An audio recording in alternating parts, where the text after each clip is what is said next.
pasar. Él no ve el futuro, Él no ve qué nos va a pasar, Él no tiene ese discernimiento, ¿ya?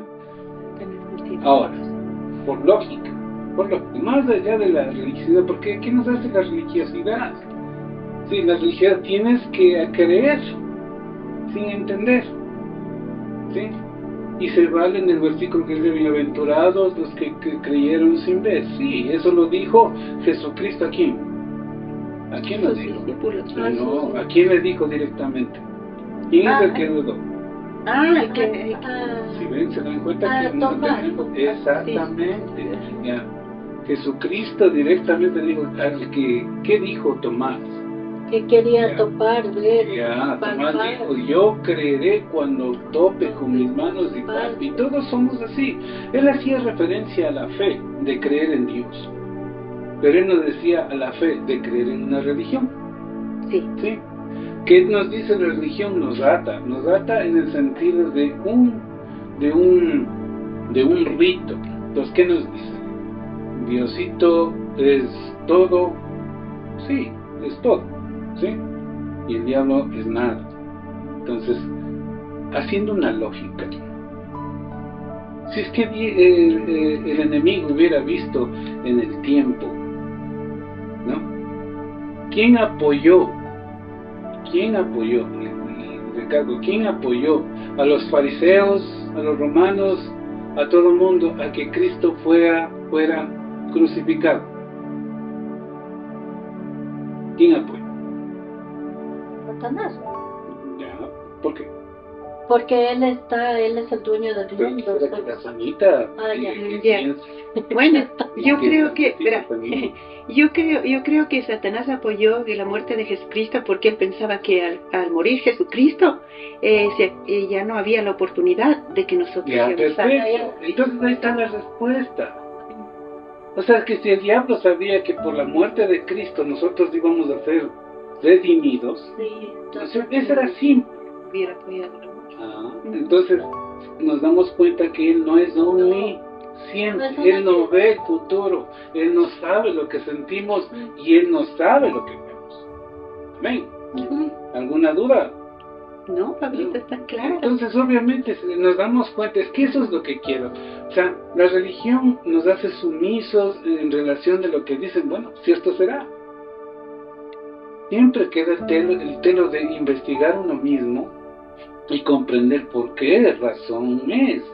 Y estas clases que nos sentamos aquí es para entender a Dios cómo hace las cosas. ¿De acuerdo? ¿Sí? Entonces Dios tiene todo planificado. Ahora, cuando Satanás pierde, y nos vamos a ir a Apocalipsis 20, ¿sí? La visión de Juan, y les voy a leer en la versión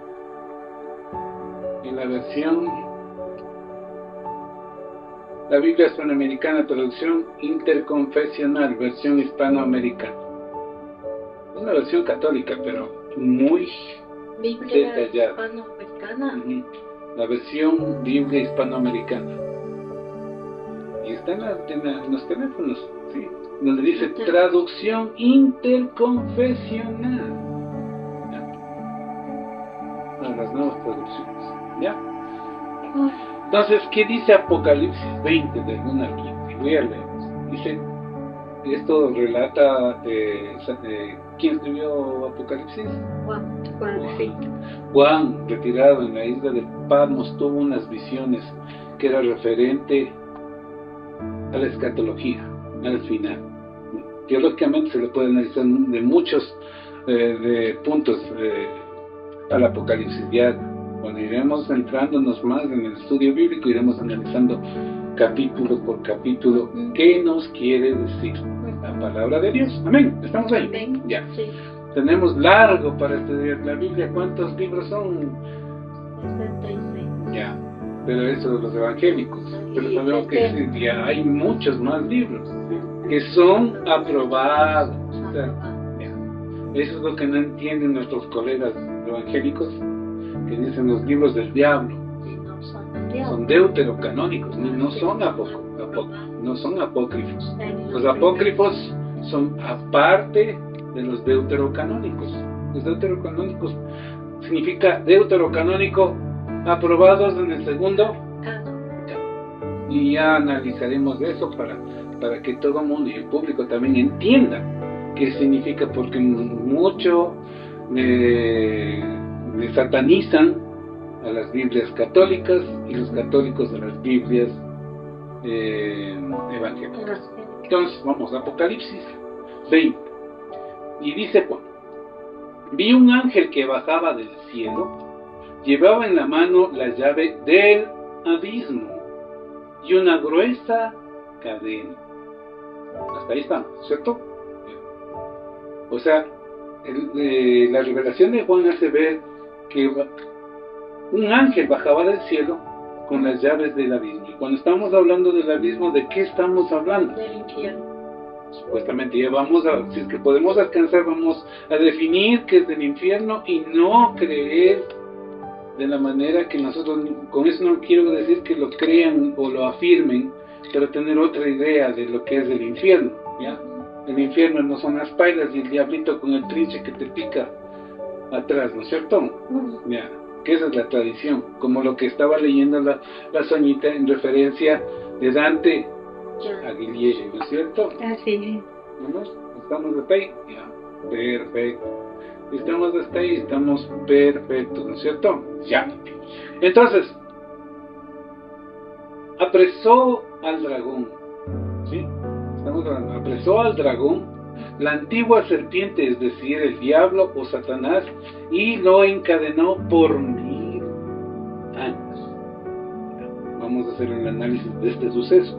Lo arrojó después al abismo y allí lo encerró, y selló la entrada para que en adelante no pueda seducir a las naciones hasta que haya pasado los 1000 años. Pasar esos 1000 años gozará de libertad por breve tiempo. ¿Ahí estamos? Sí. Si hay dudas, me dicen. Vi también unos tronos, a los que se sentaron en ellos se les dio el poder para juzgar, y vi con vida a los que habían sido asesinados por haber dado testimonio de Jesús y por haber proclamado la palabra de Dios, los que no habían adorado a la bestia ni a su imagen y no llevaban tatuada en la frente ni en las manos la marca de la bestia. Todos estos recobraron la vida y reinaron con Cristo 1000 años. Amén. ¿Hasta ahí estamos? Amén. Entendamos, abramos nuestra mente y nuestro corazón. Los demás muertos, en cambio, no volvieron a la vida hasta pasados los 1000 años en la primera resurrección. Aquí estamos hablando de alguna resurrección, esta es la primera. Dichosos quienes Dios ha elegido para tomar parte en él. La segunda muerte no hará presa en ellos, sino que serán sacerdotes de Dios y de Cristo, y reinarán con él los 1000 años. Hasta ahí estamos, amén. Sí, amén. Versículo 7. Pero al llegar a su fin los 1000 años, entonces Satanás será desencadenado y tratará de seducir a los habitantes de los 4 puntos cardinales del mundo, a Gog y a Magog, cuyos ejércitos innumerables como las arenas del mar se pondrán en pie de guerra. Y efectivamente se extendieron a lo ancho de la tierra, sitiaron el campamento de los elegidos y pusieron cerco a la ciudad bien amada. Pero un fuego se abatió sobre ellos desde el cielo y los devoró. ¿Hasta ahí estamos? ¿Ya? Hasta ahí estamos, ya, perfecto. Y el diablo y el que los había seducido fue arrojado al lago de fuego y azufre, donde en compañía de la bestia del falso profeta sufrirán tormento por siempre, día y noche. Amén, sin cesar. Versículo 11. Vi luego un trono majestuoso y resplandeciente, vi al que estaba sentado en él, ante cuya presencia desaparecieron el cielo y la tierra, sin dejar rastro tras de sí. Y vi a los muertos, tanto los humildes como los poderosos, que estaban de pie ante el trono. Entonces fueron abiertos los libros, y también fue abierto otro libro, el libro de la vida. Los muertos fueron juzgados conforme a las acciones que tenían consignadas en los libros. Todos fueron juzgados conforme a sus acciones, los muertos devueltos por el mar y los devueltos por la muerte y el abismo. La muerte y el abismo fueron después arrojados al lago de fuego, es decir, a la segunda muerte. Y también fueron arrojados al lago de fuego aquellos cuyos nombres no estaban inscritos en el libro de la... ¿Amén? ¿Alguna pregunta hasta ahí? Pablito, la segunda muerte es la muerte, se está hablando de la muerte espiritual. Sí, la segunda muerte puede venirnos en vida. Sí. Y hay mucha gente que está muerta espiritualmente, en vida. ¿Sí? Entonces, no entendamos la muerte como el hecho de que se murió por malo, le quitaron la vida por malo. No. Todos vamos a la muerte. Está así dicho. O sea, somos seres frágiles. Cualquier rato nos morimos. No sabemos cuándo, eso sí. Pero mientras tanto tenemos que afianzarnos a esta vida completa. Bueno, lo que nos dice Apocalipsis hace una referencia, de acuerdo a estudios de muchos teólogos, hace una referencia escatológica en relación post-resurrección de Cristo. ¿Sí? Post-resurrección de Cristo. Y cuando se plantea esto, muchos teólogos hacen referencia de que Cristo, cuando dijo que bajó al abismo, ¿sí? Bajó a encadenar a Satanás. ¿Ya? Los 1000 años todavía no tienen una referencia, no hay una referencia como para decir desde cuándo hasta cuándo será. Ahora, como dice la palabra de Dios, 1000 años para un hombre es un instante para Dios. Sí. Y cuando Dios está hablando de 1000 años es un instante, solo es un instante. Y para nosotros se puede proyectar eso infinitamente. Entonces la palabra textual de 1000 años no la podemos definir. O sea, es que vamos, muchos estudiosos hablan de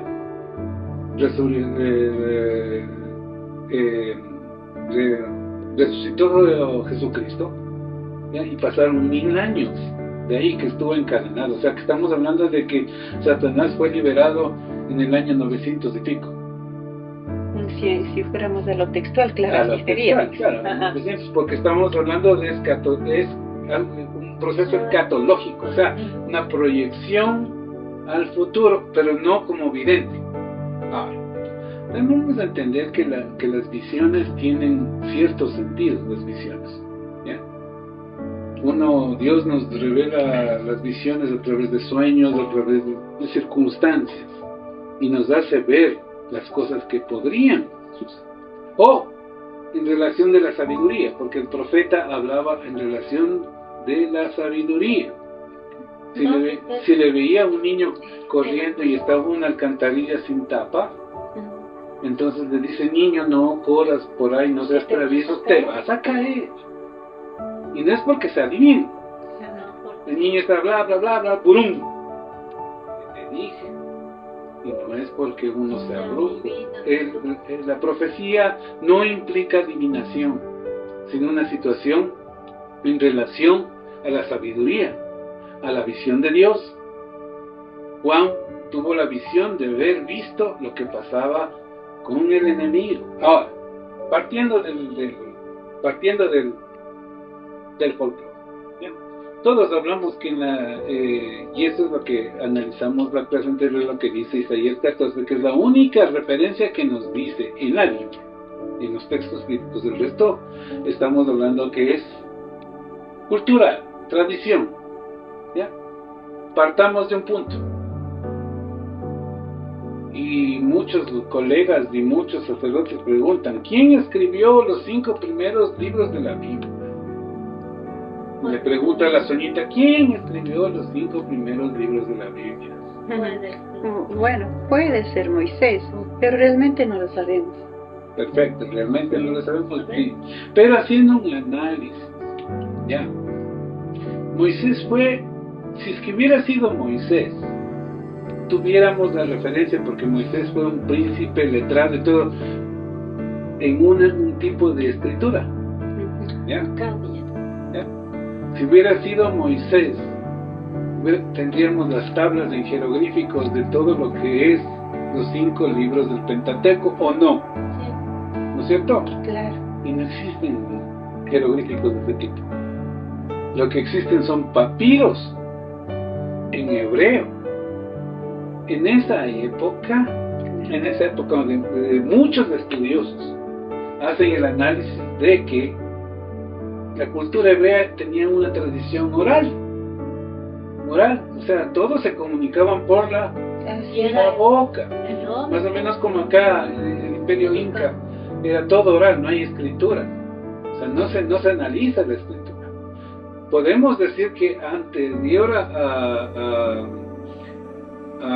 al Imperio egipcio no había escritura, no había un roce con las culturas acadias ni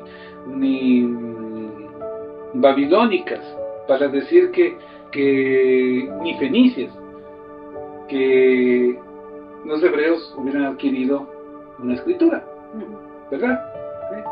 Por eso inclusive los egipcios los llamaban a los hebreos los ixios. ¿Y qué significaba ixio? Eran todos los que están al otro lado del río, ¿sí? O sea, lo que estaba fuera de su frontera. Y era gente que, como decir, feo es la xenofobia, pero bueno, por cuestiones del gobierno de Venezuela, muchos venezolanos salieron, pero disparados para todo lado, pero no fueron en buena lid. Muchos venezolanos se portaron como criminales, no digo todos, ¿sí? Y la gente los tuvo pavor. Entonces los hebreos de esa época que habla, de acuerdo a la arqueología, eran considerados más o menos de ese tipo. O sea, gente que no tenía cultura, gente que ¿ya? Entonces ellos hicieron dentro del imperio egipcio. Obviamente lo que dice la Biblia habla de José, que llegó a Egipto y después hizo gobernador y todo eso, ¿sí? Ya. Hay vestigios que dan razón de que eso fue verdad, ¿sí? Pero todo se transformó, y en cierta manera los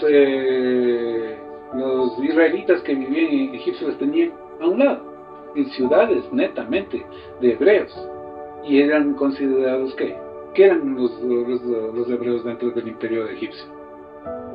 Los sirvientes, los esclavos. Claro, sí, eso debemos tener en cuenta.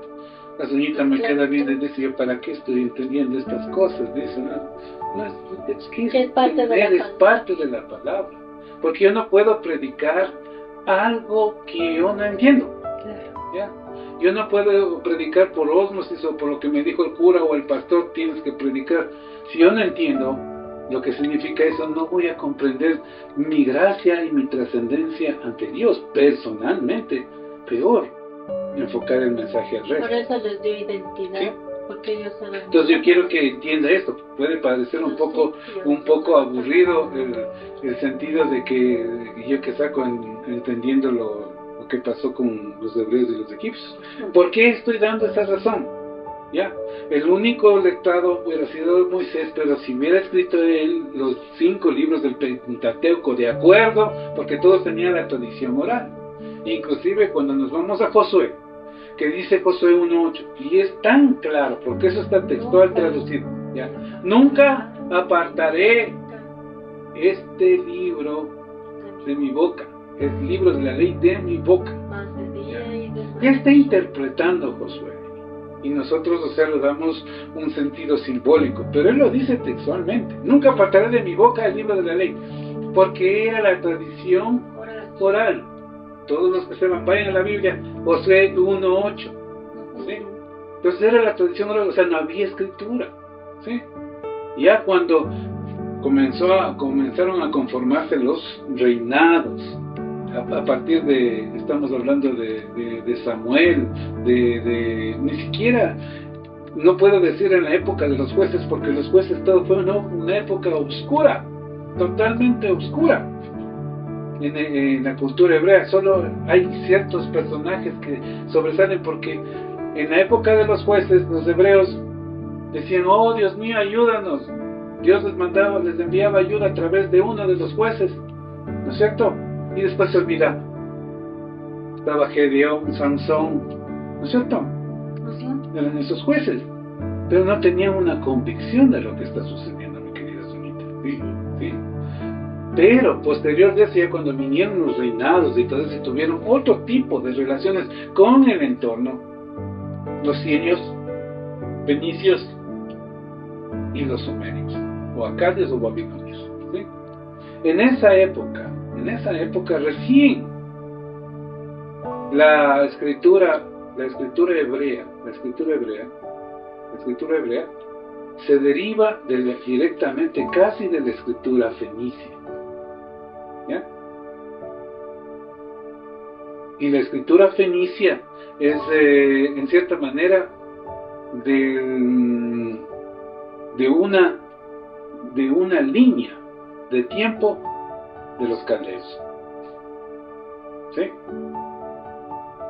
Entonces ya vamos entendiendo las cosas como son. Entonces comenzaron a tomar una escritura, pero esa tradición oral no se la recopilaba. ¿Sí? Y al momento cuando cae Israel en las manos de Babilonia, el último reinado, el reinado de Judá, cae con Nabucodonosor,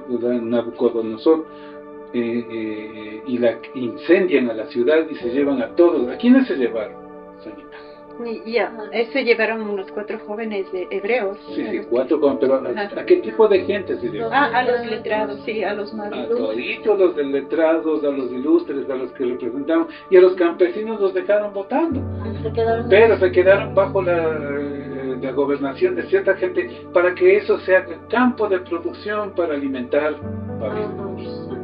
¿Sí? Entonces, ¿por qué se llevaron los letrados? O sea, ya existía un poco de escritura y todo lo demás en lo que es fenicio, ¿no es cierto? Porque ellos estaban adquiriendo con sus transacciones con los asirios y los sirios, ¿sí? Por eso es que hablan mucho de Nínive, de esas ciudades que son ciudades sirias y asirias, ¿ya? Entonces vino la cultura de ahí, y solo hubo un escrito. ¿Quién descubrió? ¿Ah? ¿Qué rey fue que descubrió los escritos antiguos? Porque ya toditos se estaban yendo por el lado de la idolatría y se estaban olvidando de Jesús. ¿Cuál rey fue? El rey Ezequías. No. Ezequías era un profeta. El rey Ezequías, sí, rey. Estás bien, yo me estoy diciendo. Pero hubo en época de Jeremías. En la época de Jeremías hubo un rey. Quiero que me ubiquen ese rey.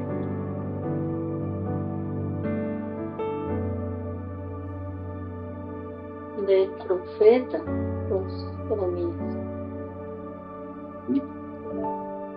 En la época de Jeremías se recuperó. Entonces vino el rey Josías de Judá y encontró el libro de la ley que contenía las escrituras en el templo del Señor. Y Josías hizo lo bueno ante Dios y comenzó a recobrar la cultura nuevamente, ¿sí? Pero eran escritos, pero bien definidos de lo que es la ley. La ley se definía dentro de los parámetros de lo que dice el Levítico, ¿sí? ¿Sí hemos leído el Levítico? Sí. Ya.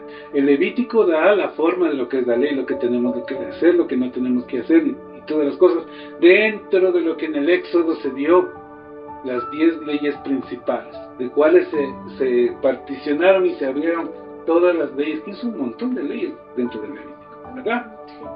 Eso es lo que encontró el rey Josías, y que se comenzó a fomentar a más de la tradición oral. Pero al momento que todos fueron llevados a Babilonia, se mezclaron las culturas. Obviamente que los hebreos, y específicamente los 4 que dice usted, ¿no? Entre ellos Daniel, ¿no? ¿Cuáles eran los nombres de ellos? Recuerdo que era Sadrach, Mesach y Abednego. Sadrach, Mesach y Abednego. Y esos eran los nombres babilónicos, sí, porque tenían otros nombres. Daniel tenía otro nombre, sí, babilónico, ¿ya? Entonces ellos eran los que tenían ahí, y posiblemente se hace referencia de que todo lo que se escribió, el Génesis, el Éxodo, el Levítico ya estaba, pero se lo tradujo, el Números y Deuteronomio, además de Jueces, Crónicas, Reyes y algunos libros más, se los comenzaron a detallar en el lenguaje ya definido de los hebreos, en relación, y lo principal que se metió, y por eso tenemos el problema de Génesis 1:1. Antecito es el que sabe hebreo, a ver. Bereshit bara Elohim. Bereshit bara Elohim, ¿ya? Entonces, espérenme, que esto no puede perderse. Y está con Gilbert. Entonces, de ahí entendemos de que se habló del Bereshit bara Elohim, se entendió, porque se le quería dar una connotación de que Dios había comenzado a crear todo, ¿ya?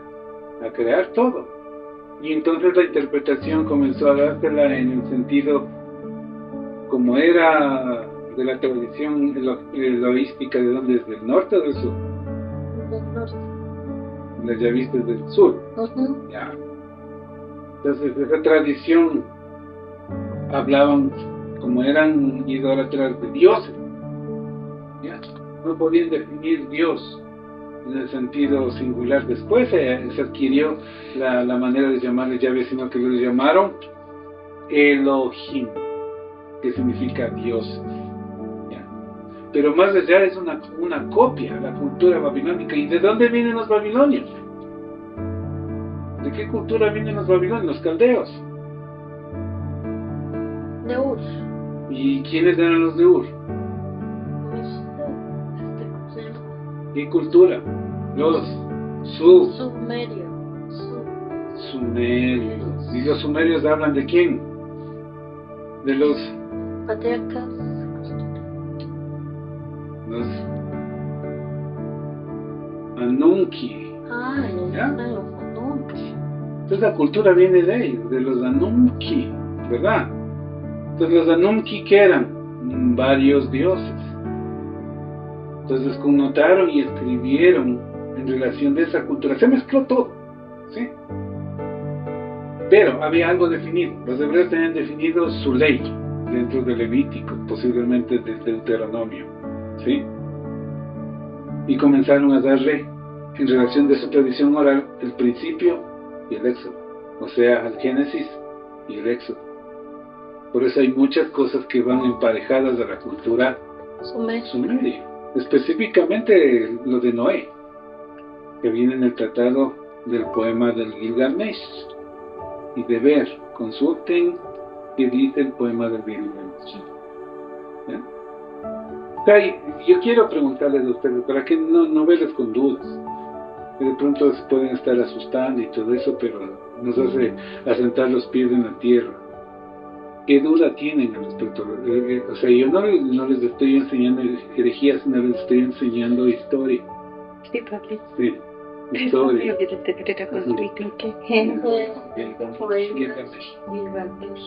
Entonces yo quiero ver si es que hay alguna duda, alguna situación para continuar. Puedo decir solamente algo que está bien. O sea, esto es importante, conocer el origen de todo, de dónde partió, y está conociendo la historia. Vamos a saber exactamente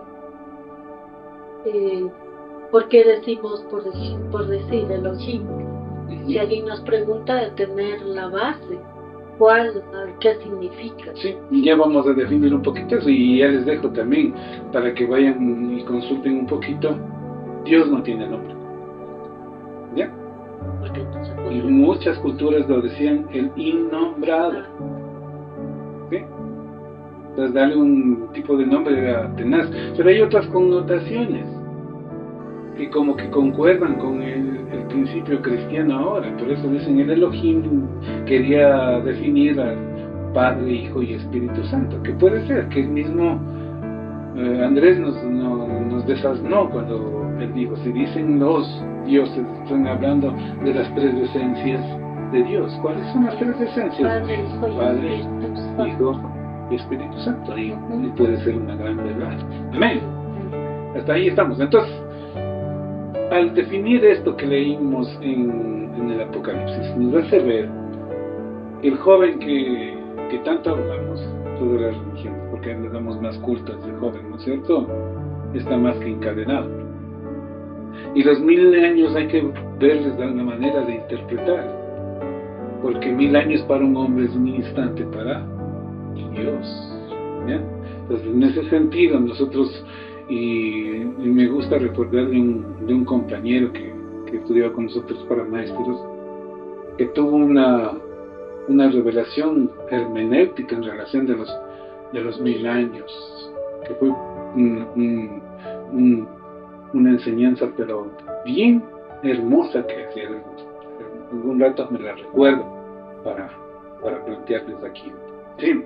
Entonces, el tiempo de Dios no es como el tiempo de los hombres, pero lo que sí se puede decir es que el joven ese está encadenado. Y ahora me van a preguntar cómo así hay tanta maldad, hay tantas cosas. Entonces, vámonos a la cultura, y estamos hablando de que Lucifer, el portador de la luz, era, como decir, el ayudante privilegiado de Dios en el paraíso, ¿ya? Pero de acuerdo a lo que dice la tradición, dice que se le corrompió su corazón y comenzó a tenerle envidia a Dios.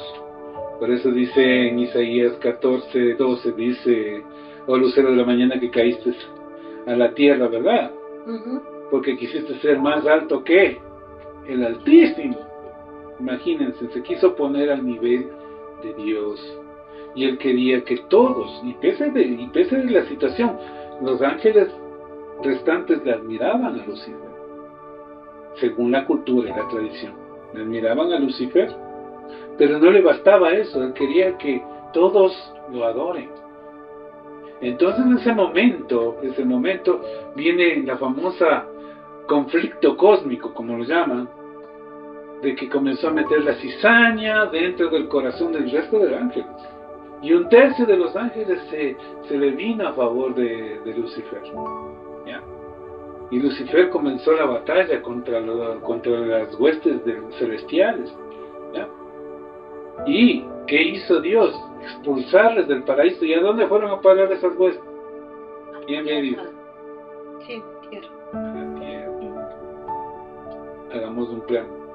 Hay algunos libros, y no puedo decir que digan la verdad, pero hacen referencia, y le hacen ver al planeta Tierra dentro de lo que es la visión universal. Y que muchos se preguntan, muchos científicos, si es un universo tan grande y existe vida y Dios le ha dado vida, no creemos que somos los únicos seres en este mundo. Y les pregunto a ustedes, ¿seremos los únicos seres en este mundo? No. ¿Y cómo sabemos?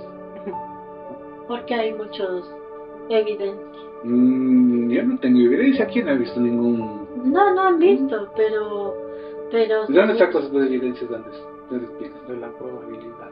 ¿Y por qué? ¿De dónde sale esa probabilidad? Ya me vas a salir como estadístico. Por eso el estadístico dice, son millones de planetas, ¿cómo va a ser que solo uno refleje vida? ¿No es cierto? Ya. Entonces estamos hablando de que el universo es tan inmenso que puede haber infinidad de vida, ¿no es cierto? Ya. Pero dicen, ¿por qué no se asoman?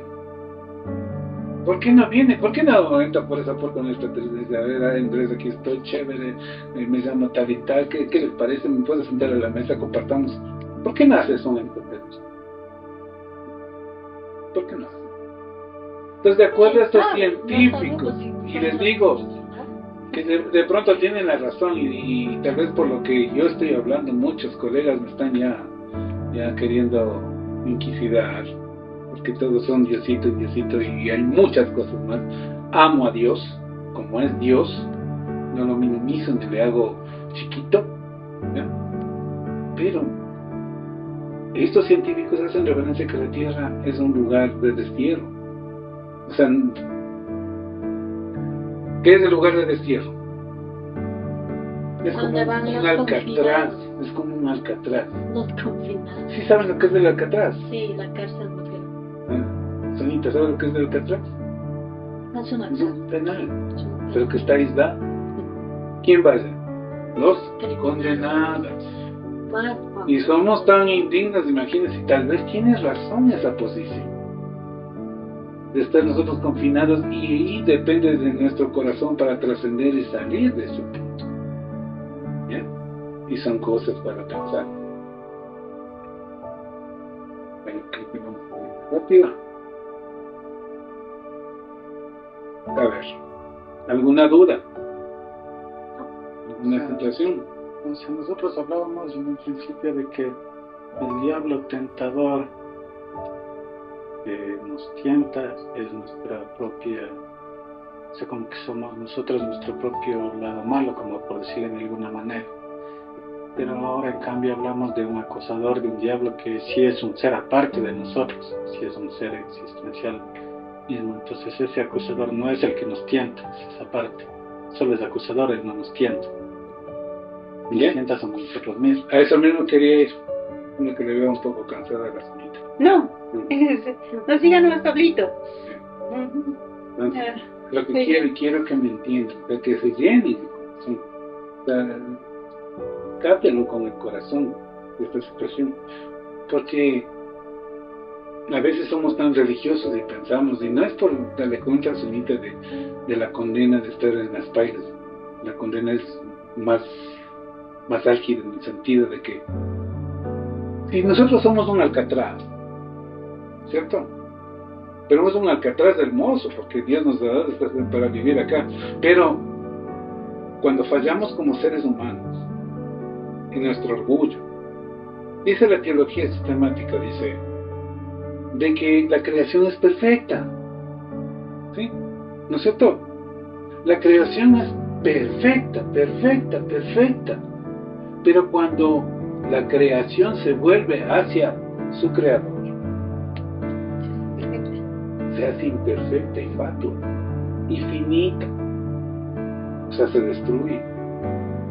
Dice en el Génesis de que cuando Adán y Eva fueron expulsados del jardín del Edén, hablemos bien, no del Edén, el Edén es todo el planeta, y hablamos, ¿ya?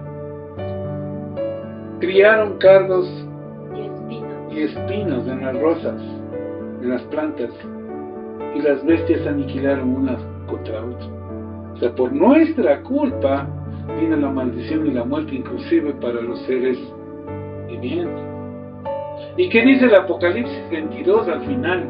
Donde dice que el león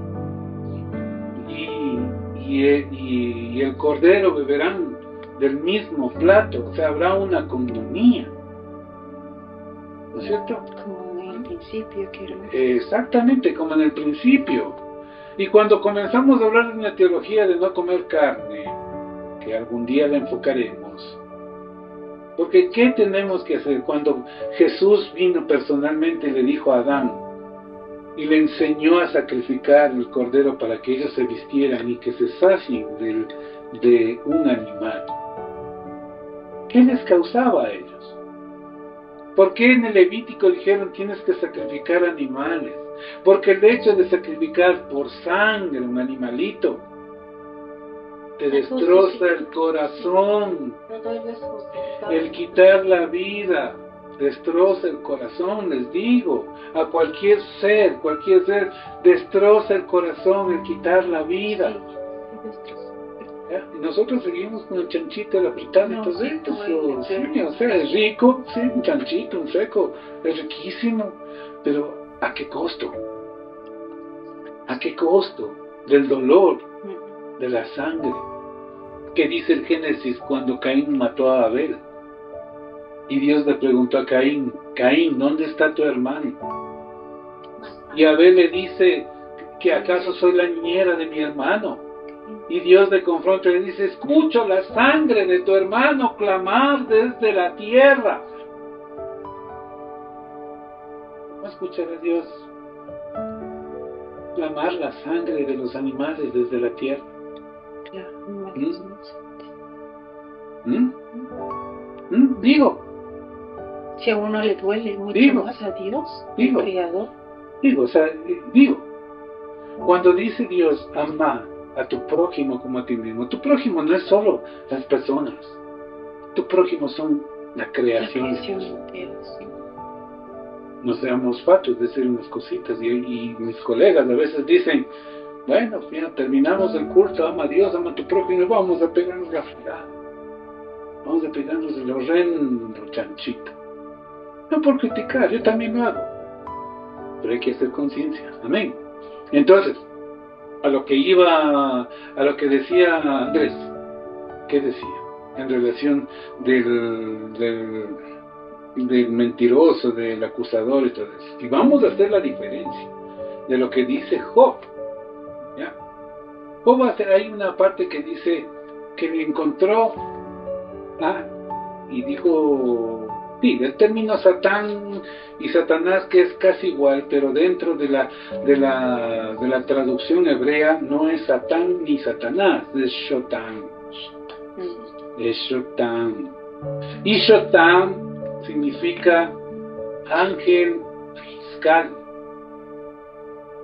Y podríamos malinterpretar el libro de Job al momento que dice eso, o sea que nosotros somos juguetes del diablo y de Dios, porque los dos están conversando y se abrazan y toman en cuenta, y las cosas no son así.